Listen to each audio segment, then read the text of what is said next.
SNS를 통해서도 많이 알려진 이 성도의 아름다운 간증이 있습니다. 제가 그 이야기를 좀 소개하려고 하는데요. 이분은 충청도 농사군의 6남매 중에 막내 아들로 태어났는데요. 2살 때 소아마비를 앓았는데 너무 가난해서 제때 치료를 받지 못했습니다. 그 후유증으로 안진뱅이로 어린 시절을 보내야만 했어요.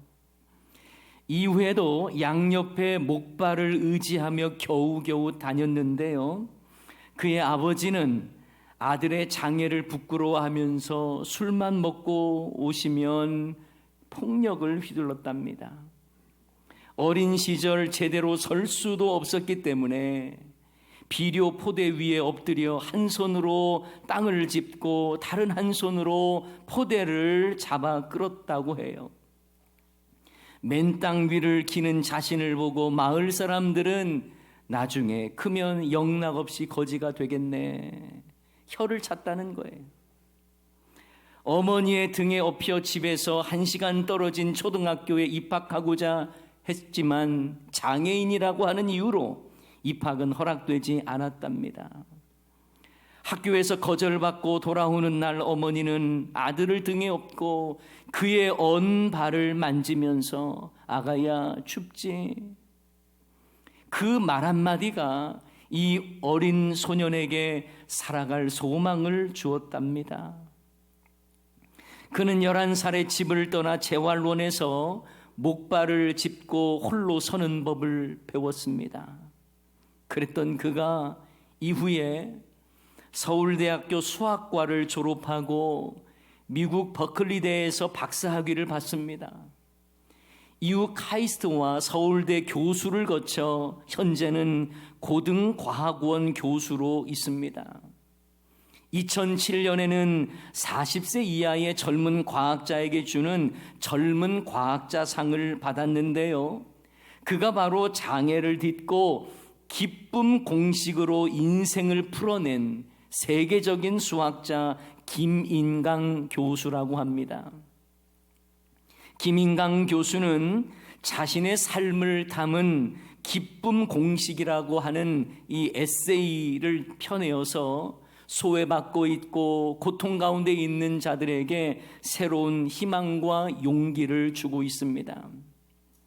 고통스러운 육신의 장애 속에서도 수학을 전공하면서도 그 안에서 만난 하나님, 그리고 그분 안에서 발견한 기쁨의 공식을 그의 삶에 적용하며 살았던 것이죠. 그의 책 기쁨 공식 중에 불완전한 자에게 두신 완벽한 계획이라고 하는 이 내용을 간단히 소개해 봅니다. 나는 끔찍한 고문과도 같은 재활치료 끝에 초등학교 6학년 때 보조기를 끼고 목발을 짚고 처음으로 일어설 수 있었다. 대학교 3학년 초 목발을 짚고 무거운 가방을 맨 채 너무 많이 걷다 보니 갈비뼈와 폐가 부딪혀 폐에 큰 구멍이 났다. 의사가 당장 수술하지 않으면 죽을 수도 있다고 했다. 나는 기도원 한 구석에서 엎드려 울며 기도하기 시작했다. 하나님, 왜 나한테만 이렇게 가혹하신가요?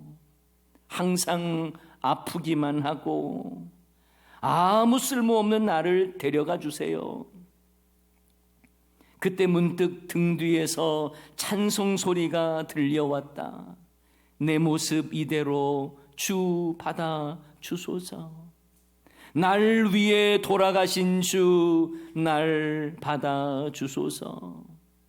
그 순간 내 자아가 꺾이며 회개가 터져 나왔다. 욥처럼 하나님의 모든 주권과 통치권을 인정하게 되었다. 나처럼 연약한 자들에게 희망을 주는 것이 내게 주신 하나님의 뜻임을 깨달았다. 하나님은 육신을 의지하지 않는 법을 내게 가르쳐 주셨다. 나는 아파서 누워있는 동안 기도하는 법과 성경 읽는 법을 배웠다. 고통하는 가운데서도 찬양하는 법을 배웠다. 나는 육신의 나약함에 끊임없이 노출되었지만 하나님은 그것을 통해 약한 데서 강해지는 법을 배우게 하셨다. 여러분, 이것이 그가 고난 중에도 승리하며 살아갔던 기쁨 공식이었습니다. 약함을 강함되게 하시는 하나님의 뜻을 내 삶에 적용해서 기쁨 공식에 넣어서 하나님이 기뻐하시는 답을 찾은 것이죠. 여러분, 여러분의 삶 속엔 과연 기쁨의 공식이 잘 적용되고 있습니까? 혹시 수학 공식은 잘 아는데 기쁨의 공식은 잊고 살다 보니 늘 불평과 원망으로 살아가는 것은 아닙니까? 세상에는 환경이 정말 좋아도 기쁨이 없는 사람이 있습니다. 반대로 어려운 환경 속에서도 항상 기쁨으로 사는 사람도 있습니다. 여러분은 어떤 부류에 속하는 사람입니까? 그런데 왜 사람들은요, 기쁨의 공식을 삶에 적용하지를 못하는 걸까요? 여러 가지가 이유가 있겠죠. 그런데 제가 보기에는 비교의식과 그리고 사람들의 허탄한 말 때문이 아닐까 생각해 봅니다. 사람들은요, 하나님이 나에게 은혜를 베풀어 주셨다는 것 알아요. 특별히 성도라면 하나님께서 나에게 일용할 양식도 공급해 주시고 늘 함께 해 주셨다는 것 알아요. 그런데 나보다 훨씬 많이 누리고 있는 사람들을 바라보면서 나와 비교해 보니까 낙심하고 감사를 잃어버리는 거예요. 자족하는 마음이 없으니 감사할 마음도 없고요, 기쁨이 고갈되는 것입니다. 여러분, 이러한 비교 의식은요, 우리의 영성에서 기쁨을 빼앗아 갑니다. 감사를 좀먹는 원인이 되기도 해요. 왜 저 사람은 하는 일마다 잘 되는데 나는 이 모양 이 꼴이야 라고 말하는 사람은요, 성령 충만할 수 없습니다. 그래서 사도 바울은 디모데에게 자족하는 마음에 대한 강조를 하죠. 디모데전서 6장 6절 말씀 다 같이 읽습니다. 그러나 자족하는 마음이 있으면 경건은 큰 이익이 되느니라. 아멘. 이 말씀을 반대로 적용해 보면요, 자족하는 마음이 없으면 경건한 영성에 큰 해를 입는다라고 이해할 수 있습니다. 여러분, 내 마음에 기쁨이 항상 머물기를 원하십니까? 그렇다면 비교의식을 버리고요, 자족하는 마음을 가지시기를 주님의 이름으로 축원합니다. 그런데요, 사람의 마음에 기쁨을 빼앗는 것은 사람과 사람과의 비교의식뿐만 아니라 과거와 지금 현재의 나를 비교하는 데에서도 문제가 생겨요. 그러면 또 기쁨이 빼앗기는 경우가 있습니다. 특별히 과거에 화려했던 삶을 살았던 사람의 경우에는 현재의 상황이 과거에 비해 만족스럽지 않을 때 기쁨을 잃어버립니다. 그리고 원망하고 불평하죠. 여러분, 대체로요, 지나간 과거의 시간들은 아름답게 보이는 것이 일반적입니다. 그래서 과거에 그토록 힘든 군 생활도 다 지나간 과거니까 추억거리로 이야기할 수가 있는 거예요. 오죽하면 애굽 땅에서 나온 이스라엘 백성들이 지금 당장 힘들다고 애굽에서 종살이 하던 과거의 때를 그리워하면서 그곳으로 돌아가겠다고 하지 않습니까? 여러분, 과거는요, 원래 그리움을 담기 때문에 아름답게 보일 뿐이에요. 여러분 중에 혹시 지금 배우자를 바라보면서 내가 이 인간 안 만났으면 내 인생 이렇게 살지는 않았을 텐데, 그런 분들 있으세요? 그러면서 과거에 자기를 좋아했던 미스터 김이나 미스 리를 생각하는 분이 있습니까? 아니에요. 그 사람 만났으면 더 죽을 고생했을 거예요. 자, 그러니 여러분 권면합니다. 바꿀 수 없는 과거에 매이지 마시고 기뻐할 수 있는 현실에 충실하십시오. 하나님의 선하심을 믿고 역사하심을 믿는 사람은요, 과거에 매이는 사람이 아닙니다. 하나님이 이루실 일들을 바라보면서 소망하는 사람이에요. 그러니 지금의 상황 속에서도 감사를 발견하고 기뻐하는 것입니다. 자, 과거와 현재를 비교할 때에 우리의 기쁨이 빼앗길 때도 있다고 말씀드렸습니다. 그리고 또 한 가지, 마음의 기쁨을 빼앗아가는 것이요, 사람들의 허탄한 말 때문에 그래요. 우리는요, 사람들이 나에 대해서 무엇을 말하는 건가 되게 관심이 많습니다. 그래서 그 말 한마디를 내가 원치 않는 말을 들었을 때에 마음의 풍파가 일어나고요, 그래서 마음에 요동치고 낙심이 돼요. 물론 그렇게 말한 사람도 상처를 줄 목적은 아니었을 것입니다만, 그래도 그 말을 듣는 순간 낙심이 몰려오는 경우가 많습니다. 시편 42편 말씀에 보면 사람들이 하는 말 때문에 눈물을 흘리고 있는 시편 기자를 볼 수가 있어요. 우리 시편 42편 3절 말씀 읽습니다. 다 같이 시작. 사람들이 종일 내게 하는 말이 내 하나님이 어디 있느뇨 하오니 내 눈물이 주야로 내 음식이 되었도다. 아멘. 사람들의 이런저런 말이 신실한 성도의 눈에서 눈물 나게 하더라는 거예요. 그래서 마음의 평정심도 잃어버리죠. 여러분, 오늘 본문 6절 말씀에도 보면 여러 사람들이 다윗의 마음을 후벼 팝니다. 자, 6절 말씀에 어떤 말씀이 있어요? 여러 사람의 말이 우리에게 선을 보일 자 누구뇨 하오니. 이 무슨 말입니까? 여러 사람이 말합니다. 누가 우리에게 선한 것을 보여주겠느냐? 그러면서 하나님을 불평하고 원망하는 거예요. 여러분, 이런 말을 들으면요, 마음의 기쁨이 우리가 사라져요. 여러분도 이런 말을 들을 때가 있죠. 세상 사람들이 우리의 신앙을 조롱하기도 합니다. 그래서 쉽게 낙심하기도 해요. 마음의 기쁨도 사라질 때가 있습니다. 하지만 여러분, 믿음의 사람은 기쁨을 잃어버려서는 안 돼요. 환경을 뛰어넘는 감사와 기쁨이 있어야 할 줄을 믿습니다. 이를 위해서 우리는요, 아주 중요한 게 있어요. 참된 기쁨의 원천은 바로 주님께 있다는 것을 아셔야 합니다.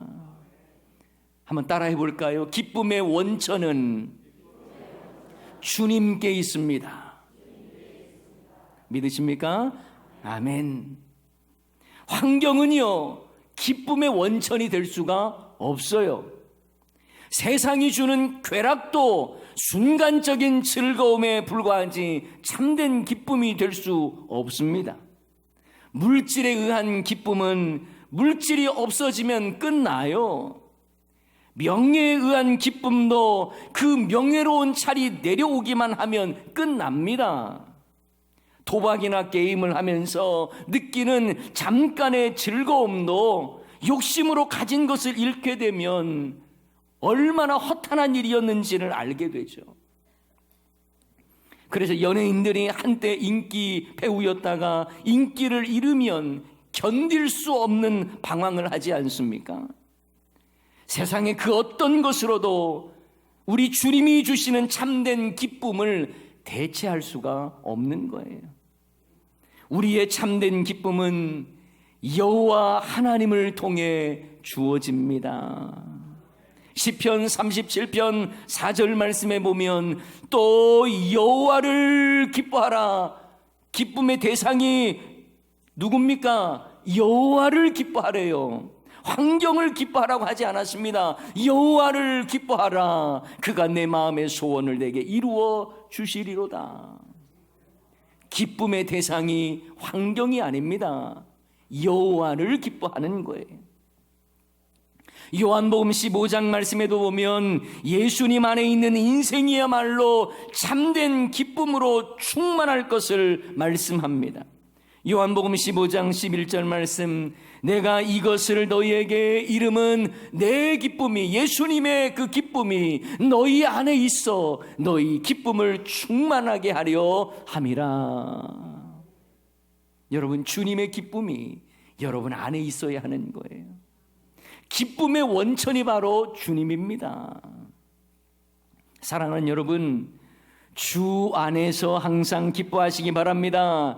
주님 때문에 기뻐하시기 바랍니다. 그래서 여러분, 사도 바울도요, 빌립보 교회를 향해서 그토록 강조했던 게 무엇입니까? 기뻐하라는 거예요. 사도 바울은 자신이 로마 감옥에 갇혀 있는 상황이지만 빌립보 교인들을 향해서 주 안에서 기뻐하라고 강조하고 있습니다. 기쁨의 바운더리가 주 안에서, 주님 안에서 기뻐하라는 거예요. 세상이 주는 기쁨이 아니에요. 빌립보서 4장 4절 말씀 다 같이 읽습니다.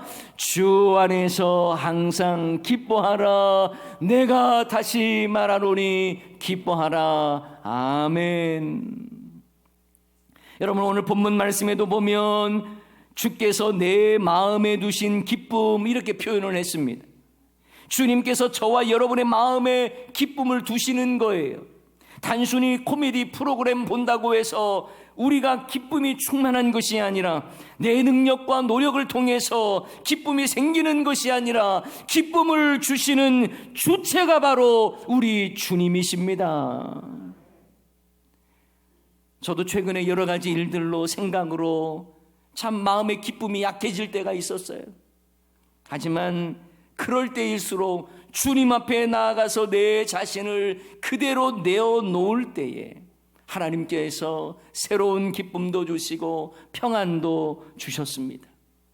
여러분, 주님께서 저와 여러분의 마음에 기쁨을 두셔야 기쁨이 충만한 삶을 살게 됨을 믿으시기 바랍니다.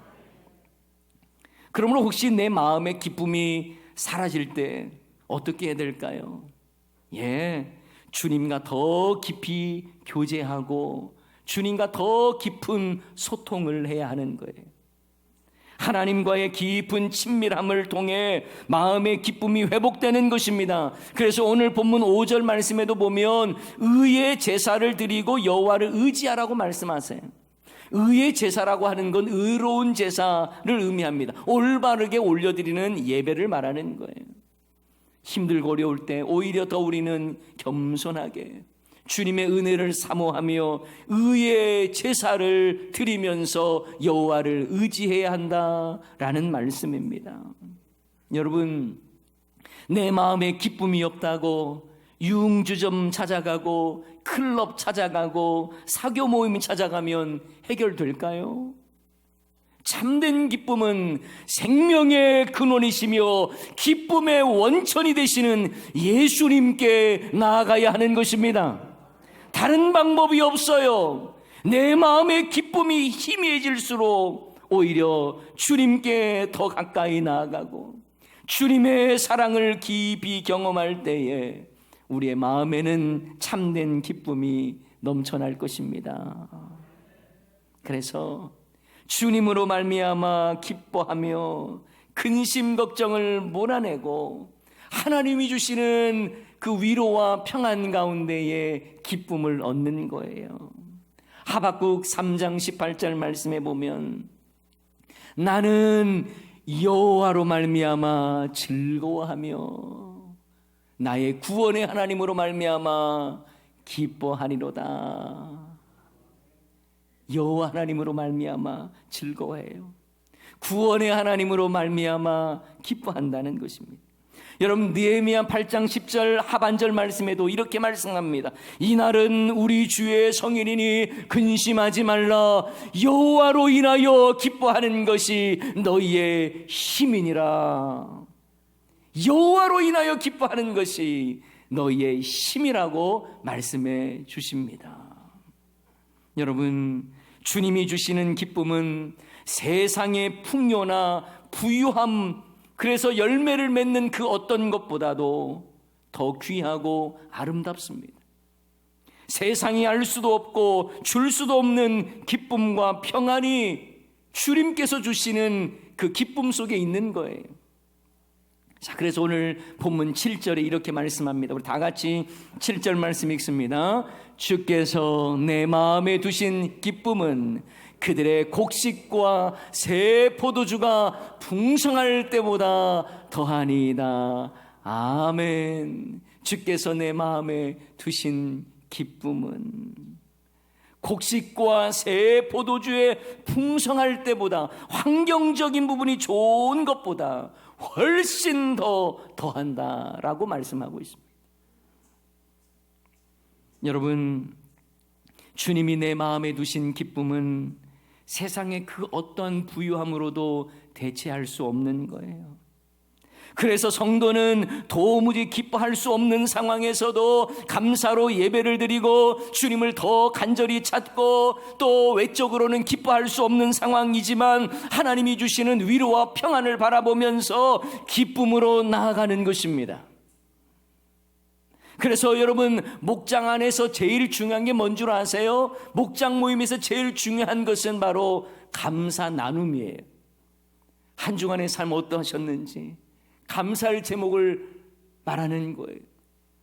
처음에는 감사할 제목이 없다고 했던 사람들이 계속 감사 제목을 말하니까요, 감사가 솟구쳐 나오는 거예요. 그래서 여러분, 감사는요 발굴해내는 거예요. 알아서 나오는 게 아니에요. 감사는요 생각하면서, 하나님이 베풀어 주신 은혜를 생각하면서 발굴해내는 거예요.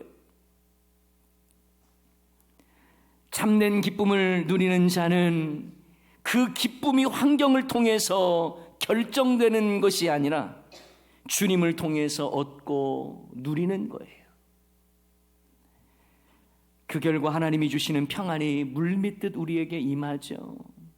그래서 오늘 본문 마지막 8절 말씀에 보면 이렇게 마무리하지 않습니까? 우리 8절 말씀도 다 같이 읽습니다. 내가 평안히 눕고 자기도 하리니 나를 안전히 살게 하시는 이는 오직 여호와시니이다. 아멘. 아멘. 사랑하는 여러분, 오늘은 추수감사주일입니다. 지금까지 베푸신 은혜를 생각하며 감사와 영광을 하나님 앞에 올려드리는 날이죠. 그러나 코로나 시대에 환경적으로 보면 기뻐할 일도 없고, 과거와 비교해보거나 사람과 다른 사람과 비교해 볼 때에 감사할 일도 기뻐할 일도 별로 없어 보이는 삶일 수도 있습니다. 하지만 여전히 하나님은 나의 하나님이시요, 저와 여러분이 하나님과 소통하는 인생이요, 주님께 온전한 예배를 드리는 인생이라는 것, 그리고 나의 참된 기쁨은 바로 주님으로부터 말미암는다는 것을 고백할 수 있다는 것, 이것이 하나님의 은혜요, 감사의 제목이요, 기쁨인 줄을 믿습니다. 코로나로 인하여 사라진 기쁨이 주님 주시는 기쁨으로 회복되기를 바라고, 주님 주시는 위로와 평강이 우리의 삶 속에 충만하기를 소원합니다. 이 어려운 시대에도 감사의 제사를 하나님께 올려드리며 주님으로 인한 기쁨이 우리의 삶 속에 날마다 충만히 넘쳐나기를 주님의 이름으로 간절히 축원합니다. 아멘. 오늘 말씀 기억하면서 우리 함께 찬양하십시다. 모든 것이 하나님의 은혜입니다. 당연한 거 아닙니다. 이러한 고백을 담아서 우리 은혜 찬양 하나님 앞에 올려드리도록 하겠습니다.